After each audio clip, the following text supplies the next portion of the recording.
불안장애 같은 거, 사람이 불안을 많이 느끼면 아무래도 주의력도 떨어지고 이게 힘들단 말이에요. ADHD 아닌가 이렇게 오해하시는 경우도 있습니다. 우울장애도 그렇죠. 보통 우울감을 느끼시면은 대부분이 인지 기능이 저하가 됩니다. 집중이 잘 안 되고 또 일부는 감정 조절이 안 돼가지고 갑자기 뭐 화를 내기도 하고 이러거든요. 그 밖에 갑상선 기능이 항진된 경우에도 성인 ADHD면 99% 나타난다는 주요 증상은 무엇인가요? 이 성인 ADHD 진단 방법을 먼저 우리가 생각을 해볼 필요가 있는데 가장 기본이 되는 게 ASRS, 성인 ADHD 자가보고 척도라는 게 있습니다. 거기 보통 이제 A군과 B군으로 나눠져서 위에 있는 A군이 총 6개 항목으로 되어 있는데 그 중에서 음영에 속하는 게 4개 이상 속하는가 이걸 보는 거거든요. 그게 이 성인 ADHD의 주된 증상이라고 볼 수가 있는데 그 중에 보면은 여러 가지가 있어요. 특히 일의 마무리를 짓지 못하는 거, 일을 체계적으로 하지 못하는 거, 약속이나 할 일을 자꾸 뒤로 미루거나 잊어버리거나 또 골치 아픈 일 해결 안 하고 자꾸 뒤로 미루려고 하는 거, 이런 부분들이 주된 증상이고 주로 여기에서 불편함을 많이 겪죠. 성인 ADHD는 어떻게 진단하시나요? 성인 ADHD뿐만 아니라 이제 일반 ADHD를 진단하는 게 이렇게 간단하진 않습니다. 그런데 우선 진단 기준이 있습니다. 우리나라 같은 경우에는 미국의 진단 기준과 거의 동일하게 많이 갖다 쓰고 있는데 거기 이제 DSM이라는 진단 기준이 있거든요. 그래서 그 기준에 얼만큼 해당이 되는가 이런 걸 맞춰보고 성인 ADHD 같은 경우에는 특히 ASRS, 성인 ADHD 자가보고 척도라는 게 있습니다. 그래서 그 척도에 몇 개가 해당되는가 그거를 우선 대조를 해보는 거고요. 그 다음에 중요한 게 컴퓨터를 통해서 주의력 검사를 하는 게 있어요. 우리나라에는 크게 두 가지가 있는데 종합주의력 검사, CAT라는 검사와 그다음에 정밀주의력 검사, ATA라는 검사가 있는데 그 검사가 비슷하지만 조금 다릅니다. 그 검사를 통해 가지고 자기 연령대의 주의력이나 충동 조절을 비교했었을 때 정선범위에 들어가 있느냐, 약간 벗어났냐, 많이 벗어났냐 이런 것들을 같이 참고를 하는 겁니다.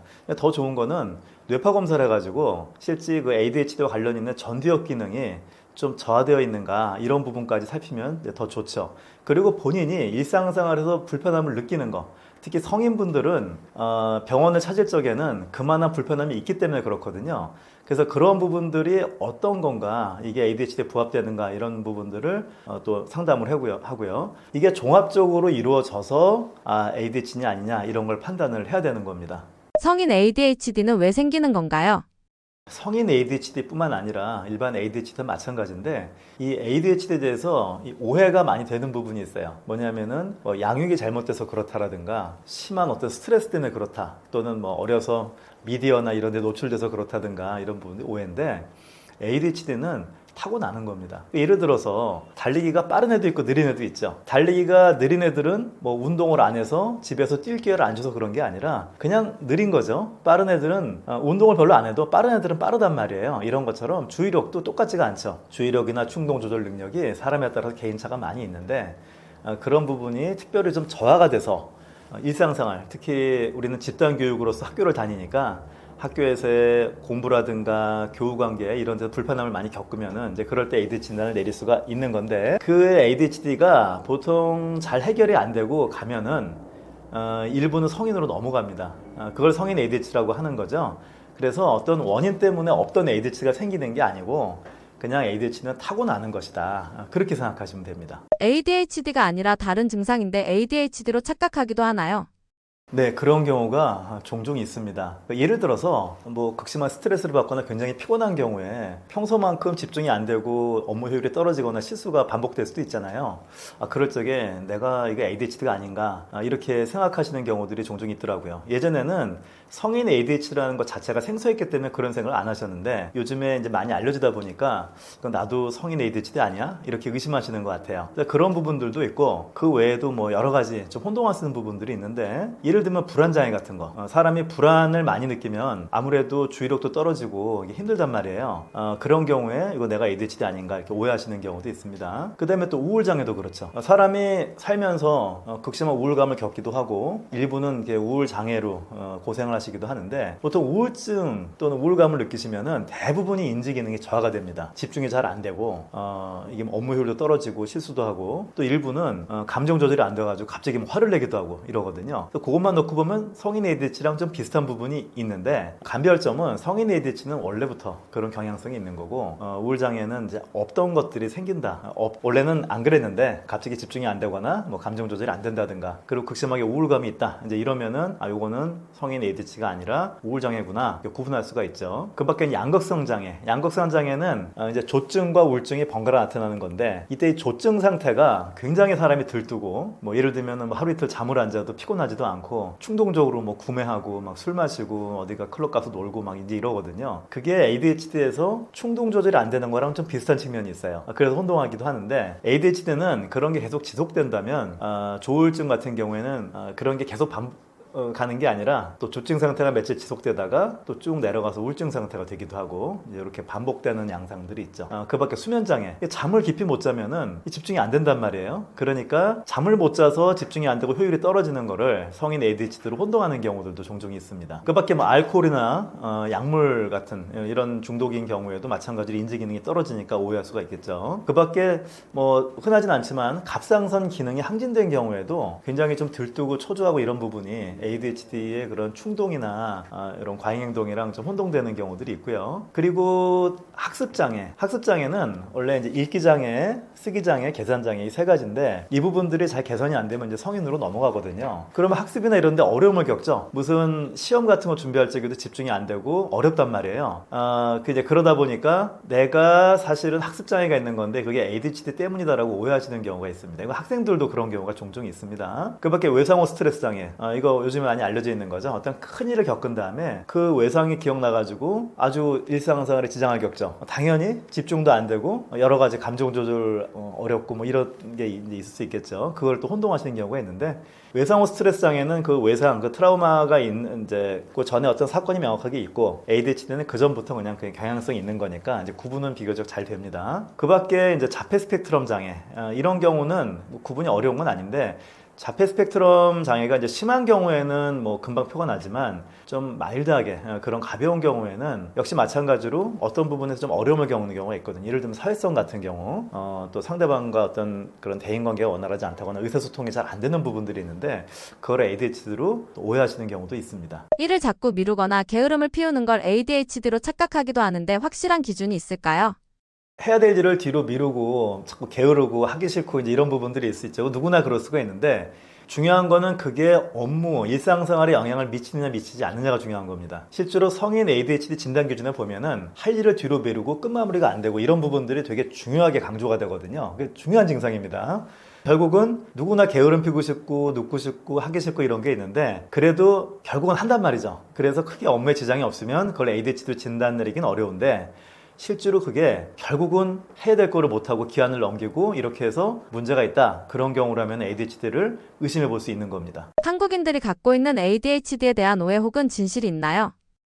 이 ADHD가 많이 알려지다 보니까 여러 가지 내용들이 막 인터넷에 떠돌고 또 그러다 보면은 이 일반인들 입장에서는 어떤 선입견을 갖고 ADHD는 이런 거야. 이런 어떤 이미지를 그려가지고 ADHD 오해하시는 경우가 종종 있습니다. 예를 들면 이런 거예요. ADHD는 과잉행동이나 충동 조절이 안 되기 때문에 우리 TV에 나오는 금쪽이처럼 금방 보면 알 수 있어. 이런 내용들인데 그런 경우도 있죠. 근데 ADHD는 조용한 ADHD, 소위 주의력 결핍 우세형 ADHD도 있거든요. 그런 경우에는 얌전해요. 집중만 못하지. 그래서 이게 얘가 무슨 ADHD야 이렇게 얘기하는 경우도 있는데 실제로 그런 경우도 ADHD에 속합니다. 전체 한 4분의 1 정도로 보거든요. 그 밖에 이제 ADHD는 잘못된 양육으로 생긴다. 부모님이 혼을 낼 때 혼을 내지 않아서 아이가 버릇이 없는 거야.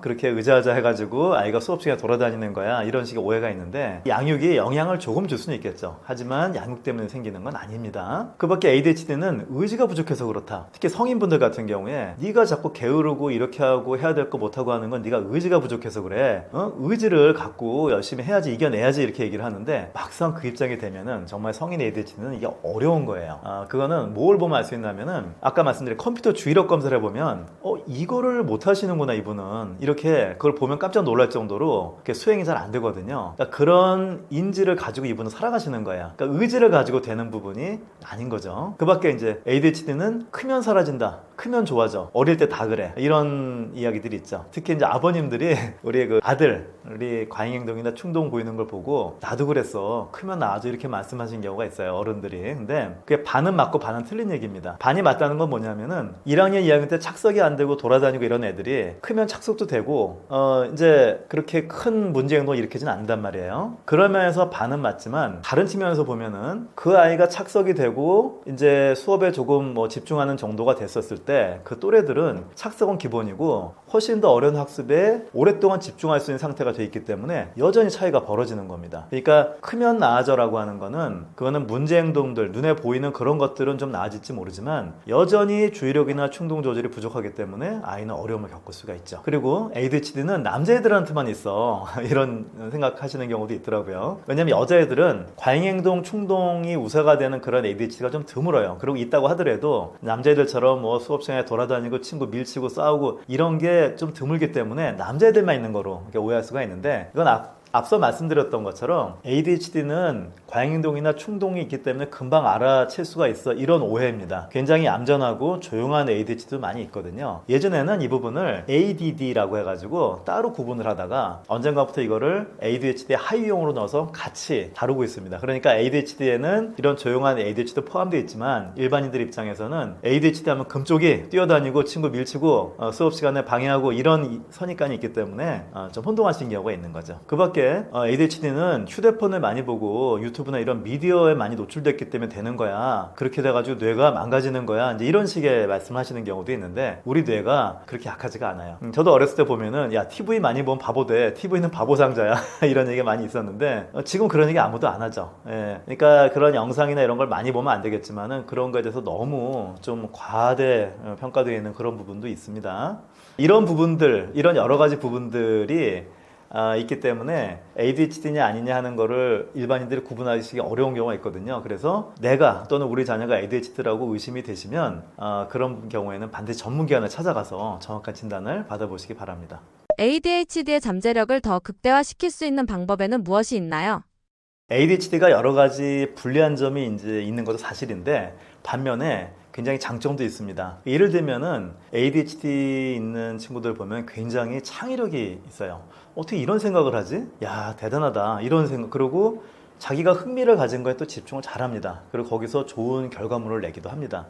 특히 우리나라 같은 경우에는 이 교육이 좀 획일화되어 있는 경우들이 있잖아요. 정해진 어떤 답을 구해서 적어야 되고 이런 부분이 있다 보니까 ADHD 아동들이 학교 생활이나 학습에 있어서 어려움을 겪는 것도 사실이에요. 근데 그걸 좀 뒤집어서 보면은 그만큼 정형화되지 않은 독창적인 사고들, 그런 창의력을 발휘할 수 있다는 거거든요.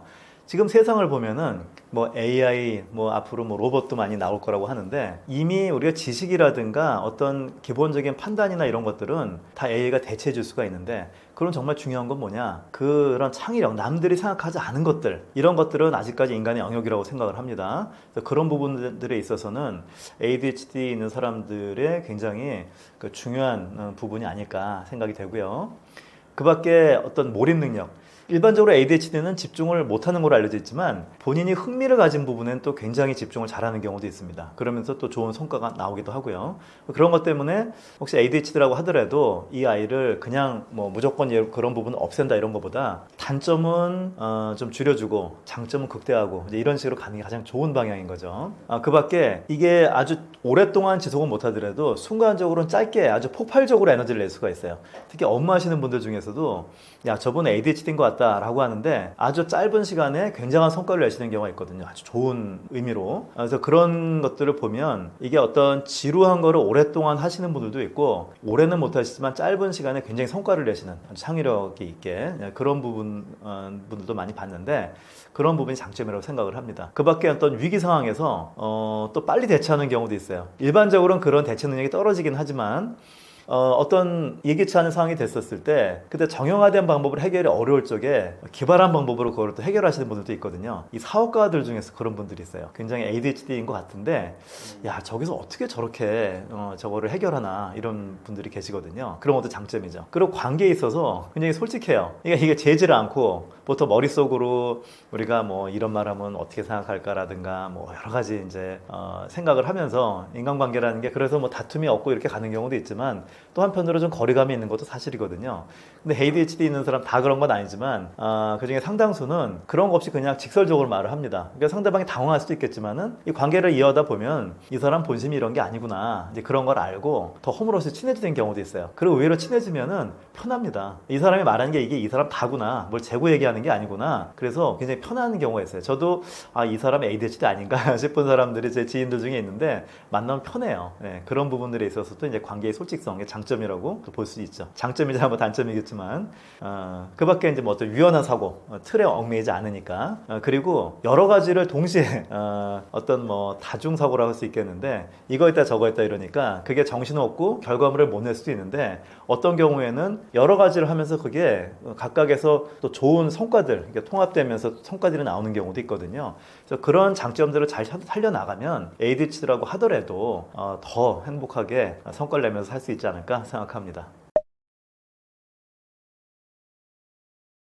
저는 강남역에서 이제 수인지 한의원을 운영하고 있는 한의사입니다. 수인지 한의원 원장인데 저희는 틱이랑 ADHD 두 가지 진료만 하고 있습니다. 제가 여러 가지 진료도 과거 해보고 했는데 결국은 이 선택과 집중을 해야 어떤 거든지 좋은 성과를 낼 수 있겠구나라고 생각을 해서 이렇게 두 가지 질환에만 집중해서 한 지 벌써 20년 이상 되는 것 같습니다. 제가 일본 여행을 갔었는데 일본을 가보면은 왜 몇 대째 내려오는 우동집, 과자집 이런 게 있잖아요. 그런 것처럼 어떤 틱이나 ADHD에 있어서도 그런 하나의 오랫동안 우동만 또는 오랫동안 스시만 해오는 그런 셰프처럼 그렇게 어떤 질환에만 집중해서 더 실력을 쌓아나가고 치료 효과를 높이는 게 전 중요할 것 같아서 두 가지 질환에 집중하고 있습니다. 그리고 보면 ADHD라든가 또는 틱장애 이런 부분에 있어서 잘못 알려지는 게 많이 있거든요. 그런 부분들 오해도 바로 잡고 또 정확한 또 좋은 정보를 전달드리기 위해서 유튜브를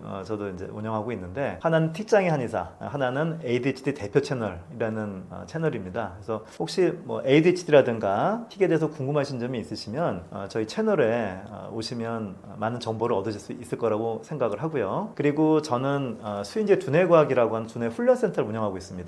제가 특히나 이 ADHD라든가 경계선지능 발달장애 아동들을 보니까 이거는 두뇌 훈련이 굉장히 도움이 되더라고요. 근데 저희가 뭐 강남역에 있긴 하지만은 멀리서 오시는 분들이 다 오시긴 어려우니까 교통이 편하다고 하더라도 그래서 이제 지점을 두게 된 겁니다. 현재는 분당이나 목동, 잠실 쪽에 지점이 있는데 그런 지점에 방문하셔도 거기는 뭐 병원이 아니니까 무슨 약을 복용하고 하는 건 아니지만은 ADHD, 발달장애 또는 학습장애, 경계선지능 이런 여러 가지 부분에 있어서 도움이 되는 그런 훈련을 받을 수가 있습니다. 그래서 혹시 그런 쪽에 궁금하신 분들은 수인제 두뇌과학을 검색하셔서 한번 방문해 보시는 것도 큰 도움이 될 것 같습니다.